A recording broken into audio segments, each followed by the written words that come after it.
اس نے کیوں اپنے اندر احساس کمزوری پیدا کیا؟ اس کو کیوں ضرورت پیش آئی یہ کہنے کی کہ میں کسی کمزور قبیلے سے تعلق رکھتا ہوں؟ اسے کھل کے کہنا چاہیے تھا کہ میں بھی جناب آدم کا بیٹا ہوں۔ اسے کھل کے کہنا چاہیے تھا کہ میں بھی رسول رحمت کا غلام ہوں، میں بھی اللہ کا بندہ ہوں۔ کھل کر بات کرنی چاہیے۔ احساس کے نیچے دب جانا، پریشان۔ پھر اسی طرح کا معاملہ میری غریبی کا ہے۔ غربا کیوں یہ سمجھ بیٹھتے ہیں کہ جس کے پاس پیسے زیادہ ہیں شاید فضل بھی زیادہ اسی کے پاس ہے؟ کیوں اس احساس سے باہر نہیں آتے؟ اگر دولت بہت اعلیٰ ہوتی نا اور بڑی ہی قیمتی ہوتی تو سب سے زیادہ سیدہ فاطمہ زہرا کے گھر میں ہوتی، سب سے زیادہ تجوریاں سیدہ عائشہ صدیقہ کے پاس ہوتی، لیکن یہ زیادہ قیمتی نہیں تھی، اس لیے دروازہ رسول پہ بھی نہیں تھی۔ تو اسی طرح کا معاملہ کچھ لوگوں کا ہے۔ میں نے اپنی زندگی میں یہ دیکھا ہے کہ مذہبی ماحول سے وابستہ لوگ کئی دفعہ بڑے پریشان ہو جاتے ہیں کہ میں تو مولوی صاحب ہوں، اور محلے کا مولوی بنا کے جب کسی کو رکھا جاتا ہے تو بیچارہ ویسے بھی پریشان ہو جاتا ہے۔ اس کی ذمہ داری ہوتی ہے کہ تو نے وقت پہ جنازہ پڑھانا ہے، ٹائم پہ کول پہ آ جانا، 10ویں پہ وقت پہ پہنچنا، غیر حاضر نہ ہونا۔ کچھ جگہوں پہ یہ بھی رواج ہے کہ جناب آپ کو 7 دن اور 10 دن مسلسل بیٹھنا ہے اور پڑھائی کرنی ہے۔ وہ آہستہ آہستہ آہستہ آہستہ بچے احساس کا شکار، یعنی قرآن شریف پڑھنے والے بچے اور کتاب و سنت کی تعلیم حاصل کرنے والے بچے، لیکن انہیں یہ کہا جاتا ہے کہ چلو فلانی جگہ قرآن پاک پڑھنے چلتے، قرآن پڑھنے جا رہے ہیں۔ قرآن انقلاب کی کتاب ہے، قرآن بندے کو عروج دیتا ہے، لیکن ان بچوں کی ذہنی ساخت یہ بنائی جا رہی ہے کہ چلو قرآن پاک پڑھنے چلتے ہیں، وہاں بریانی ملے گی کھانے کو، گوشت ملے گا کھانے کو۔ شکایت ہے مجھے یا رب خدا بندان مکتب سے، سبق شاہی ہے بچوں کو دے رہے ہیں خاک بازی کا۔ اتنی چھوٹی جب آپ کسی کی سوچ بنا دیتے ہیں تو پھر وہ آپ کہیں کہ وہ انقلاب برپا کرے، وہ کوئی بڑا کارنامہ سر انجام دے، یہ ہوتا نہیں، ممکن نہیں ہوتا۔ جب آپ آہستہ آہستہ کر کے احساس کمزوری کے نیچے دبتے چلے جاتے ہیں، دبتے، حالات خراب ہو جاتے ہیں۔ ہمارے بزرگ ہمیں کہا کرتے تھے کہ مولوی ہونا کوئی تانا ہے، اور ہم نے حالات بدلتے دیکھے۔ ایک ٹائم ایسا تھا کہ مولوی ہونا لوگ تانا سمجھتے تھے، ہمیں بھی کہا چاہو مولوی صاحب ادھر آئیں۔ آپ کو دیانتداری سے کہتا ہوں ہم نے وہ دور بھی انجوائے کر کے گزارا ہے۔ جے کسی ایک باری مولوی آکھے تو انہوں آکھے یارے کوئی پریشانی والی گل ہے، شکر ہے ازی مولوی ہیں، یہ کوئی پریشانی ہے؟ آپ کیوں پریشان ہو گئے؟ مولوی کسی تانے مینے کا نام ہے۔ اور پھر وہ جو کل تک کہہ رہا تھا نا کہ او ہو تسی تے مولوی بن گئے ہو، پھر ہم نے وہ دور بھی دیکھا۔ اس نے کہا یار 2 منٹ کھڑا ہو تیرے ساتھ تصویر بنانی ہے، وہ دور بھی دیکھا، یہ دور بھی دیکھا۔ تھوڑا سا نا اپنی زندگی کے اندر خودداری، عزت نفس، وقار، اسلام عروج دیتا ہے بندے کو۔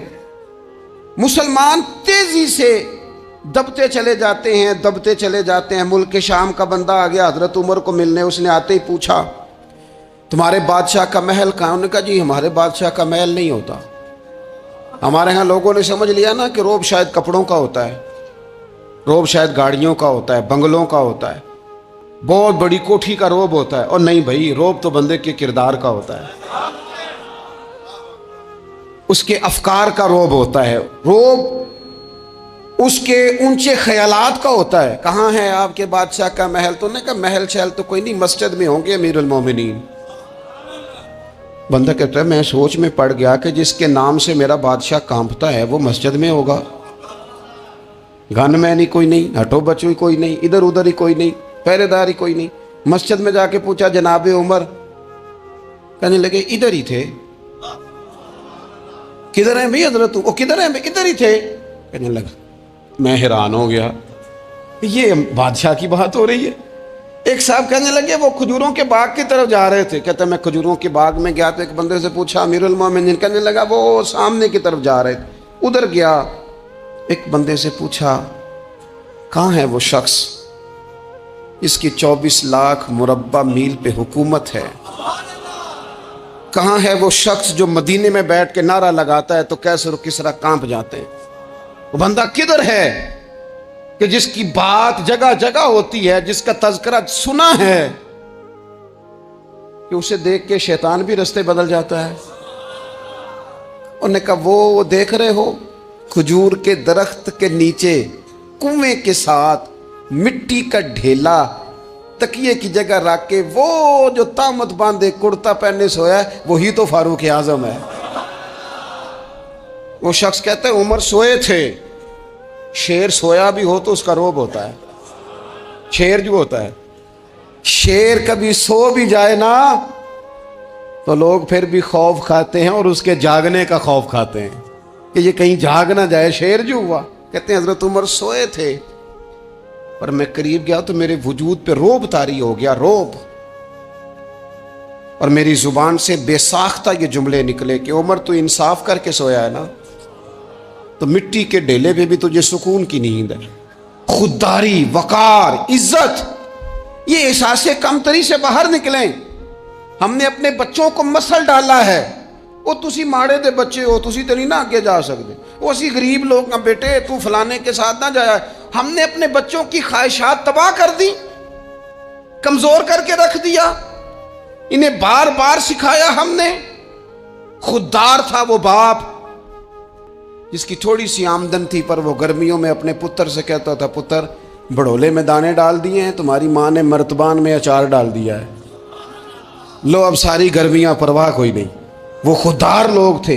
لیکن آج یہ دین غالب ہونے کے لیے آیا ہے، مسلمان نے غالب ہونا ہے۔ یہ تھوڑا اپنی ذات سے اٹھ کر جب سوچے گا نا، بڑی بات کرے گا، بڑی سوچ پیدا کرے گا، بڑا اس کا مزاج ہوگا، کھلا اس کا دل ہوگا، تو پھر نا یہ ذرا سر اٹھا کے جیے گا۔ قرآن مجید کی جو آیت کریمہ میں نے تلاوت کی، اللہ کریم نے فرمایا هو الذی ارسل رسولہ بالہدی ودین الحق، فرمایا وہ قادر مطلق ہے جس نے اپنے رسول کو ہدایت اور حق دے کے بھیجا ہے۔ دو چیزیں دے کے بھیجا ہے، ہدایت اور حق۔ کتاب ہدایت اور حق حضور لے کے آئے۔ کس لیے بھیجا ہے؟ کہ نرا تسبیح پڑھیں اور سو جائیں، نرا جناب عبادت کریں اور آرام کریں، نرا جناب تلاوت کریں اور آرام کریں؟ نہ، هو الذی ارسل رسولہ بالہدی ودین الحق، وہ رب ہے جس نے اپنے نبی کو، اپنے رسول کو ہدایت اور حق دے کے بھیجا ہے۔ کیوں؟ کہ لیظہرہ علی الدین کلہ، تاکہ اس دین کو تمام دینوں پر غالب کر دے، اس کو غالب کرے، ہر دین پر یہ دین چھا جائے۔ وَلَوْ كَرِهَ الْمُشْرِكُونَ، اگرچہ مشرکوں کو یہ بات بری ہی لگے، نا پسند آئے، کسی کو نہیں آتی۔ لِيُظْهِرَهُ عَلَى الدِّينِ كُلِّهِ، یہ دین غالب ہونے کے لیے آیا۔ غالب، تو نماز بھی پڑھ، عبادت بھی کر، لیکن یہ بھی خیال رکھ کہ دنیا میں نماز والے نبی کا نظام بھی قائم کرنا ہے۔ تیرے پاس نری مسجد نہیں ہونی چاہیے، حکومت بھی ہونی چاہیے۔ مسلمان کے ہاتھ میں نری تسبیح نہیں ہوگی، یہ انان حکومت بھی چلائے گا۔ اس کے اندر خودداری ہوگی۔ حضرت عمر تہجد بھی پڑھتے تھے اور سویرے حکومت بھی کرتے تھے۔ حضرت صدیق اکبر ساری رات مدینے والے کی یاد میں رویا بھی کرتے تھے، اور صبح اٹھ کر تلوار لے کر نبی پاک علیہ السلام کی ختم نبوت کے منکروں کے خلاف جہاد بھی کیا کرتے تھے۔ جب تک اپنے مزاج میں وہ شوق نہیں پیدا ہوتا کہ دین کو غالب کرنا ہے، جد و جہد کرنی ہے، کوشش کرنی ہے، بڑا سوکھا ہے ہمارے لیے بھی۔ آرام سے نماز پڑھیں، نفل پڑھیں، عبادت کریں، اور ویسے بھی اسے لوگ زیادہ بڑا پیر سمجھتے ہیں جس کی تسبیح زیادہ لمبی ہو۔ وہ زیادہ بڑا پیر ہوتا ہے جس کی پگڑی ذرا زیادہ بڑی ہو، جبہ تگڑا پہنے، اجرے کے اندر رہے، باہر نہ نکلے، اور اندر جائیں 2 منٹ کے لیے حضرت کی زیارت کریں، باہر آ جائیں بس چھٹی، وہ زیادہ پیری مریدی ہو جاتی ہے۔ پیر تو بولتا ہی نہیں۔ وہی ہے تیرے زمانے کا امام برحق، اقبال کہنے لگے وہی ہے تیرے زمانے کا امام برحق، جو تجھے حاضر و موجود سے بیزار کرے اور موت کی شکل میں دکھلا کے تجھے جلوہ یار، زندگی تیرے لیے اور بھی دشوار کرے۔ تو جو تیرا جینا مشکل کر دینا وہ تیرے زمانے کا امام برحق ہے، تیرے لیے زندگی دشوار کر۔ یہ کیا بات ہوئی کہ ٹھیک ہے جناب آپ موج کریں جو دین غالب ہونے کے لیے آیا، دین کے مزاج میں غلبہ ہے، دین کی طبیعت میں غلبہ ہے، دیندار چھا کے وقت گزارا کرتے ہیں۔ اللہ تعالیٰ نے اس دین کے اندر وہ قرار دیا ہے، وہ وسعت دی ہے، وہ درد دیا ہے، وہ ذوق دیا ہے۔ اپنے اندر سے وہ بت توڑ ڈالیں جو بت مایوسی پھیلاتے ہیں، ان جگہوں سے نکل آئیں جہاں انسان کمزور پڑتا ہے۔ اٹھ باندھ کمر کیوں ڈرتا ہے، پھر دیکھ خدا کیا کرتا ہے۔ آگے کی طرف دیکھیں، آگے کی طرف دیکھیں۔ میرے نبی اکرم صلی اللہ تعالیٰ علیہ وسلم نے فرمایا حالات جتنے بھی خراب آ جائیں، ماحول جتنا بھی بگڑ جائے، امت پر دشواری جتنی بھی آئے، حضور علیہ الصلوۃ والسلام نے فرمایا ہے یہ دین اسلام ہے۔ یہ مسلم کے لفظ ہیں، حضور فرماتے ہیں یہ دین ہمیشہ قائم رہے گا، اور فرمایا ایک جماعت ہوگی پوری میری امت کی جو دین اسلام کے دفاع میں کام کرتی رہے گی، جد و جہد کرتی رہے گی، کوشش کرتی رہے گی، ہمت کرتی رہے گی۔ میرے عزیز حضور نے فرمایا ہمیشہ یہ دین قائم رہے گا، اور ایک جماعت ہمیشہ اس دین کے لیے کام کرتی رہے گی۔ اور میرے نبی پاک علیہ السلام نے فرمایا 100 سال کے بعد تو اللہ ضرور اس امت میں ایک ایسا شخص پیدا کرے گا، یہ ابن ماجہ میں حدیث موجود ہے، جو اس دین کی نئے سرے سے تجدید کر دے گا۔ وہ لوگ آتے رہے، جب حالات بڑے بگڑے تو حضرت عمر بن عبدالعزیز آ گئے، حالات کا رخ بدل کے رکھ دیا۔ پھر معاملات بڑے بگڑے تو امام شافعی جیسے لوگ آ گئے، غوث اعظم جیلانی جیسے لوگ آ گئے۔ حالات بڑے بگڑے تو شیخ عبدالحق محدث دہلوی جیسے لوگ آ گئے۔ ہندوستان میں جب ماحول بڑا کٹھن ہوا تو اعلیٰ حضرت فاضل بریلوی جیسے لوگ آ گئے۔ ہر صدی کے سرے پر اللہ تعالیٰ ایک مجدد بھیجے گا، حضور کا وہ غلام دین کو نئے سرے سے تازہ کرے۔ دین کے چمن میں ہمیشہ بہار رہے گی، ہمیشہ نورانیت رہے گی، ہمیشہ نور اعلیٰ نور رہے گا۔ یہ کام صرف کرنے کا کام کیا ہے، یہ دین تو پھلے گا پھولے گا۔ جو آگے بڑھ کے خدمت میں حصہ ڈال لے گا نا، وہ اپنا نفع کرے گا۔ یہ قرآن پاک ہے، یا ایھا الذین آمنوا ان تنصروا اللہ ینصرکم ویثبت اقدامکم۔ اللہ فرماتے ہیں اے لوگو اگر تم اللہ کے دین کی مدد کرو گے نا تو اللہ تمہاری مدد کرے گا، ویثبت اقدامکم، اور تمہارے قدم جما دے گا، تمہیں استقامت دے۔ تم آگے، اور دین کی مدد صرف پیسوں سے نہیں ہوتی۔ کوئی شخص سمجھے کہ فقط مال سے مدد ہوتی ہے، جب آپ وقت پر آ کر مسجد میں جمعے کی نماز ادا کرتے ہیں تو یہ بھی آپ دین کی خدمت ہی کرتے ہیں۔ جب آپ دینی اجتماعات کی رونق بڑھاتے ہیں تو یہ بھی آپ دین کی خدمت ہی کرتے ہیں۔ جب آپ کسی دین کے طالب علم کا حوصلہ بڑھا دیتے ہیں نا، بیٹے بڑی بات ہے قرآن پڑھتے رہنا، یہ بھی آپ خدمت ہی کرتے ہیں۔ جب آپ دین کے بارے میں کسی جگہ بیٹھ کے اچھی بات کر دیتے ہیں، یار اللہ کا فضل ہے ہمارے دین میں یہ خیر اللہ نے رکھی، یہ بھی آپ دین کی مدد ہی کرتے ہیں۔ آپ کسی بھی جگہ کسی بھی حوالے سے دین کے لیے کوئی بھی پیغام دیتے ہیں، کوئی بھی بات کرتے ہیں تو آپ دین کی، یہ ساری خدمات دینیاں ہیں، یہ سارا درد ہے، یہ سارا ذوق ہے۔ ہم اپنا اپنا حصہ جس طرح بھی ملا سکے دین کی حمایت میں، دین کی مدد میں۔ جہاں کوئی ایسی بات ہو رہی ہو وہاں ہم دفاع کے لیے کھڑے ہو جائیں۔ ہر شخص اپنے اپنے مقام پر دینی ابلاغ میں، دین کی تبلیغ میں اپنا کردار ادا کرے۔ ایک جملہ کوئی بول دے نا رسول پاک کے دین کی مدد میں، ایک جملہ، یعنی کسی کو صرف اتنا کہہ دینا کہ یار تو اپنے بیٹے کو، تیرے 5 بیٹے ہیں، ایک کو قرآن مجید کا عالم ہی بنا دے۔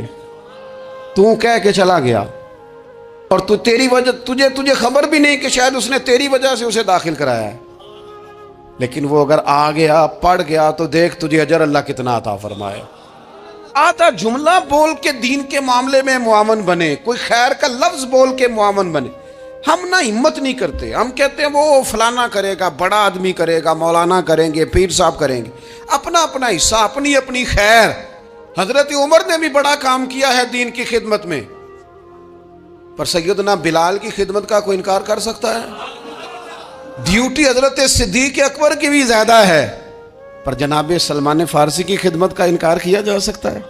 ہر ایک نے کام کیا، ہر نقطے کا اپنا عروج ہے، اپنی، اور یہ دین غالب ہوگا، غالب یہ مت سمجھیں تھوڑے سے حالات کمزور آئے ہیں اور تھوڑا سا مسلمان محکوم ہوئے ہیں مالی طور، اپنی کوتاہیوں کی وجہ سے ہوئے، اپنی غلطیوں کی وجہ سے ہوئے، اپنے اعمال کے سبب ہوئے، تو ڈر ڈر کے نہ جئیں۔ نبی پاک صلی اللہ تعالی علیہ وسلم سفر پہ تشریف لے گئے، حضور علیہ السلام کی عادت کریمہ تھی جب سفر پہ جاتے تھے تو سب سے آخر میں ساری تیاری کر کے سامان سمیٹ کے سب سے آخر میں سیدہ فاطمہ الزہرا سے ملتے، پھر سفر شروع ہوتا، اور جب حضور واپس آتے تو سب سے پہلے سیدہ فاطمہ سے ملتے رضی اللہ تعالی۔ حضور کافی دنوں کے بعد سفر سے واپس آئے، لمبا سفر تھا، سیدہ فاطمہ الزہرا رضی اللہ تعالیٰ عنہ سے ملنے گئے۔ نبی پاک صلی اللہ تعالیٰ علیہ وسلم کا چہرہ نور دیکھ کے تو سیدہ فاطمہ تڑپ کے روئیں، رو پڑی۔ حضور نے فرمایا فاطمہ کیا ہوا؟ عرض کرنے لگے یا رسول اللہ تھکاوٹ کے اثرات میں آپ کے چہرے پہ دیکھ رہی، اور حضور کپڑے یوں لگتا ہے بڑے پرانے پہنے ہوئے ہیں آپ نے، حضور اتنی مشقت کیوں کرتے ہیں آپ، اتنی محنت اتنی جدوجہد؟ حضرت فاطمہ الزہرا فرماتی ہیں حضور نے مجھے تھپکی دی اور فرمایا فاطمہ رو نا۔ اور یہاں وہ بعض لوگ ہوتے ہیں نا جو ہم نے دیکھا ہے ہمارے ہاں اس طرح ہوتا ہے کہ وہ کوئی اس طرح کی بات کرے تو وہ زیادہ رونے لگ جاتے ہیں، کیا کریں بڑے مسائل ہیں، بڑی مشقت ہے، کرنا پڑتا ہے، لوگ اور زیادہ۔ لیکن نبی پاک علیہ السلام نے سوچوں کو نیا زاویہ دیا، خیالات کو نیا رخ دیا، اس بات کو ایک نیا انداز سوچنے کا فراہم کیا۔ حضور فرمانے لگے فاطمہ رو نا، تیرے باپ کو اللہ نے اعلیٰ مقاصد کے لیے دنیا میں مبعوث فرمایا۔ حضور فرمانے لگے فاطمہ کوئی گھر کچا، کوئی پکا، کوئی خیمہ ایسا نہیں بچے گا جہاں اللہ دین اسلام کو پہنچا نہیں دے گا۔ اور فرمایا فاطمہ یاد رکھنا جس طرح رات چھا جاتی ہے نا، محمد عربی کا دین بھی چھا جائے گا، یہ چھا جائے گا دین، جس طرح رات چھا جاتی ہے یہ دین بھی چھا جائے گا۔ اور پھر دین چھا گیا، جگہ جگہ چھا گیا، یورپ میں بھی اذانیں پڑھی جانے لگی، امریکہ اور افریقہ میں بھی قرآن پڑھا جانے لگا، جگہ جگہ جگہ جگہ رسول اللہ صلی اللہ علیہ وسلم کے دین کی بات ہونے لگی۔ کہا فاطمہ کار کچا ہو یا پکا ہو، خیمہ ہو، ہر جگہ یہ دین پہنچے گا، اور دین پہنچا۔ دوستو کمزوری وقتی طور پر ہے، حالات وقتی طور پر ہیں، مسلمانوں نہ گھبراؤ، خدا کی شان باقی ہے۔ یہ دین فطرت ہے، یہ دین اپنی حقانیت کی وجہ سے پھیل رہا ہے، کسی کا محتاج نہ یہ کسی کے زور لگانے۔ مسلمانوں نہ گھبراؤ، خدا کی شان باقی ہے، ابھی اسلام زندہ ہے، ابھی قرآن باقی ہے۔ یہ کافر کیا سمجھتے ہیں جو ہم سے روز الجھتے ہیں، ابھی تو کربلا کا آخری میدان باقی ہے، ابھی تو آخری میدان لگے گا میدان کربلا میں، اور فکر حسینی کے علم بردار میدان میں نکلیں گے، یزیدی سوچوں سے ٹکرائیں گے، اور بڑے سینے تیار ہیں جو اس کے لیے پوری جدوجہد کریں گے۔ ابھی تو کربلا کا آخری میدان باقی ہے۔ اپنی زندگی کے اندر قوت ارادی پیدا کریں، کچھ کر لینے کی ٹھان اپنے مزاج میں پیدا کریں۔ کمزوری آ جاتی، عدی بن حاتم جو تھے نا، یہ حاتم تائی کے بیٹے تھے، بادشاہ کا بیٹا تھا، زمانہ بڑا دیکھا تھا، بڑے بڑے وزیروں مشیروں، ساری زندگی اعلیٰ سطحی وفود سے ملاقات ہوئی۔ عدی حضور کی بارگاہ میں آئے، مسند امام احمد بن حنبل میں موجود۔ تو اسلام پر ابھی غربت کا دور تھا، چند لوگ مسلمان ہوئے تھے، نبی پاک علیہ السلام نے فرمایا عدی کلمہ پڑھ لو۔ تو عدی کہنے لگے میں تو پہلے ہی ایک دین کا ماننے والا ہوں۔ حضور فرمانے لگے جس دین کے تم ماننے والے ہو اس دین کو میں تم سے زیادہ جانتا ہوں۔ حضور فرمانے لگے جس دین کے تم ماننے والے ہو اس میں کیا یہ لکھا ہے کہ مال غنیمت کا چوتھا حصہ کھا جاؤ؟ کہنے لگے نہیں۔ تو فرمایا کھا کیوں جاتے ہو؟ عدی کہتے ہیں چونکہ یہ ہمارے اندر کی بات تھی بادشاہوں کی، تو میں نے فوراً سر تسلیم خم کر دیا، میں نے فوراً سر جھکا دیا، میں نے کہا آپ بات ٹھیک کر رہے ہیں۔ حضور فرمانے لگے اب اگلی بات بھی کروں یا رسول اللہ فرمائیے۔ فرمایا پتہ ہے تم دین کیوں نہیں قبول کر رہے؟ یہ بھی مجھے پتہ ہے۔ یا رسول اللہ کیوں؟ فرمایا تم دیکھتے ہو کہ دین کے ماننے والے غریب غریب لوگ ہیں، تم دیکھتے ہو کہ ابھی یہ کمزور ہیں، تم دیکھتے ہو کہ مکے والوں نے مدینہ طیبہ سے پریشان کر کے مسلمانوں کو نکال دیا ہے، یہ غریبی دیکھ کر، بظاہر اسلام کی کمزوری دیکھ کر تم کلمہ نہیں پڑھ رہے؟ حضور فرمانے لگے عدی مقام حرا کا نام سنا ہے؟ بڑی دور تھا علاقہ، وہ مقام حرا کا نام سنا ہے؟ عدی کہنے لگے حضور سنا ہے پر وہ جگہ دیکھی نہیں۔ محبوب فرمانے لگے سن، میں وہ وقت لے کے آؤں گا، میرا دین اس طرح نافذ ہوگا کہ ایک عورت مقام حرا سے اونٹنی پہ اکیلی بیٹھے گی اور اکیلی آئے گی اور آ کے بیت اللہ کا طواف کرے گی، سوائے اسے اللہ کے کسی کا خوف نہیں ہوگا، رب کے علاوہ کسی سے نہیں ڈرے گی۔ یہ دور آئے گا، تو دیکھ رہا ہے کہ صرف مکے پہ حکومت نہیں، دنیا پہ مسلمان چھا جائیں گے۔ اور حضور فرمانے لگے کسرا کا نام سنا ہے؟ کہا حضور وہ تو بظاہر اس وقت بڑا تگڑا بادشاہ ہے۔ فرمایا اس کے علاقے بھی فتح ہوں گے، وہ خزانے مسلمانوں کے پاس آئیں گے۔ اور فرمایا تو تیسری بات نبی پاک نے بیان کی، فرمایا تو یہ دیکھ رہا ہے کہ مسلمانوں میں غربت ہے؟ فرمایا عدی ایک وقت آئے گا لوگ دینے کے لیے نکلیں گے پر انہیں لینے والا کوئی نہیں ملے گا۔ ایک وقت آئے گا لوگ دینے نکلیں گے، لینے کوئی نہیں آئے گا۔ عدی کہتے ہیں کہ میں رسول کریم کا کلمہ پڑھ کے مسلمان ہو گیا، اب پھر زیادہ دور نہیں گزرا، عدی رویا کرتے تھے، حاتم تائی کے بیٹے عدی رویا کرتے تھے اور رو کے بتایا کرتے تھے لوگوں وہ جو حضور نے فرمایا تھا نا بی بی حرا سے چلے گی اور طواف کرے گی، وہ بی بی میں نے اپنی آنکھوں سے آتی دیکھی، میں نے اس تنہا عورت کو حضور سید عالم کی پیشن گوئی کے مطابق بیت اللہ کا طواف کرتے دیکھا، اسے سوائے اللہ کے کسی کا ڈر نہیں تھا۔ اور عدی کہنے لگے وہ جو حضور نے فرمایا تھا نا کہ کسرا کے خزانے فتح ہوں گے، فرمایا وہ جب فتح ہو رہی تھی تو میں خود اس جنگ میں شریک تھا، مجھے اللہ نے موقع دیا، میں مجاہدوں میں شامل تھا۔ اور فرمانے لگے تیسری پیشن گوئی رہ گئی ہے، مجھے امید ہے وہ بھی پوری ہوگی۔ حضرت عمر بن عبدالعزیز کے زمانے میں آ کے وہ دور بھی آیا کہ لوگ زکوٰۃ دینے نکلتے تھے، لینے والا کوئی نہیں ملتا تھا، لوگ کسی کو غریب سمجھ کے صدقہ دینے لگتے تھے، وہ کہتا تھا بھائی لے جا، میں تو رات خود دے کے آیا ہوں، لوگ دینے نکلتے تھے، لینے والا کوئی نہیں۔ اسلام کی فطرت میں قدرت نے لچک دی ہے، اتنا ہی یہ ابھرے گا جتنا کہ دبا دو گے۔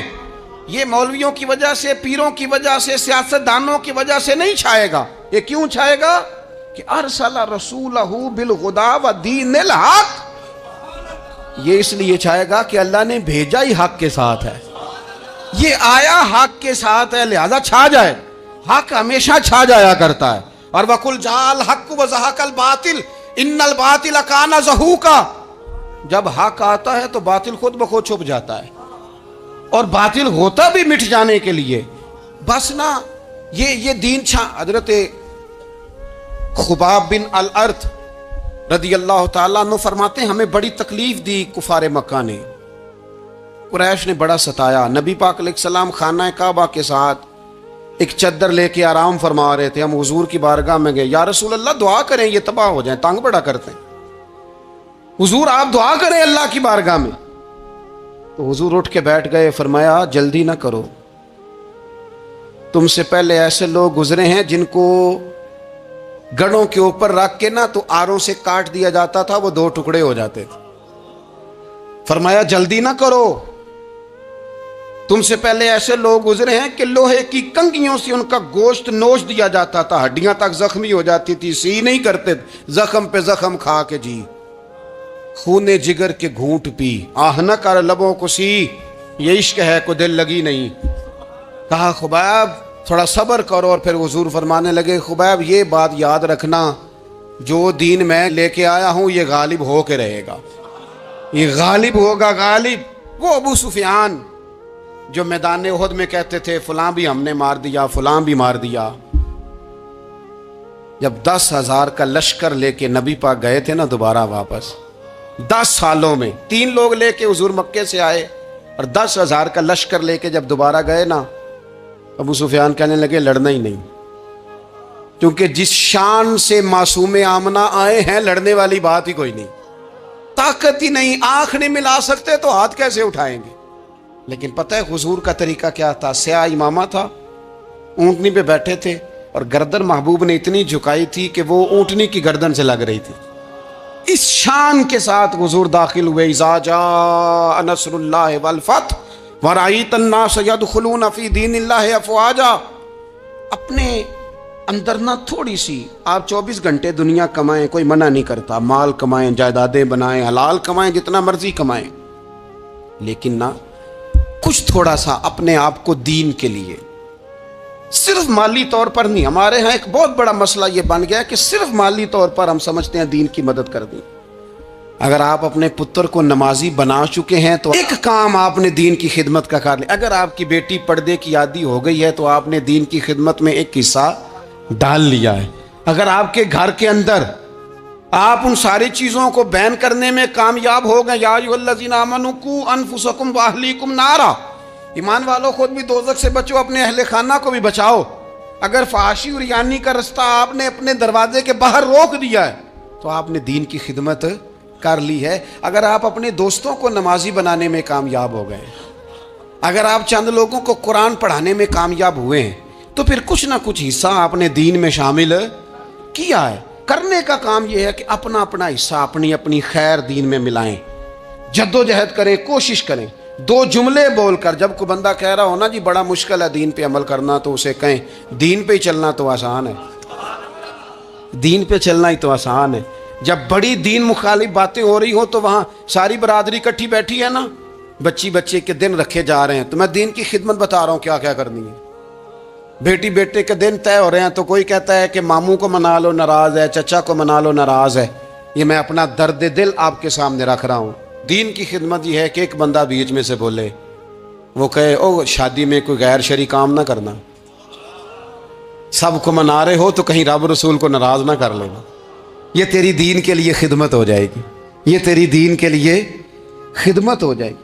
وہ جس شخص نے جاتے جاتے رستے میں کہا تھا نا حضرت عبداللہ مزنی کو کہ میں ایک مدینے میں چاند چڑھا دیکھ کے آیا ہوں کہ جس کے قریب سے جو گزرتا ہے اسے بھی نور ملتا ہے، تو اس کی ایک بات گھر کر گئی. جناب عبداللہ مزنی مدینے والے کے عاشق ہو گئے.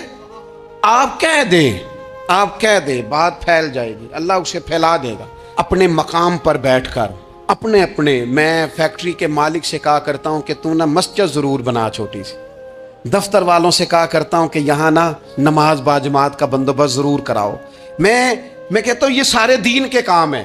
آپ اپنے حلقہ یسر میں کہیں یہاں نماز باجماعت ہوگی، یہاں سویرے آتے ہی پہلے تلاوت ہوگی، یہاں پہلے قصیدہ بردہ شریف. آپ کوئی خیر کے کام میں اپنا حصہ ڈالتے رہیں. انشاءاللہ یہیں سے چنگاریاں بنیں گی، یہیں سے انقلاب برپا ہوگا. اور امام جعفر صادق کے قول پر اپنی بات سمیٹوں گا. کسی نے کہا تھا میں دین کی تبلیغ کرنا چاہتا ہوں، تو فرمانے لگے سوکھا حال ہے، تو دین پہ عمل کرنا شروع کر دے. دین کی تبلیغ ہونی شروع ہو گئی.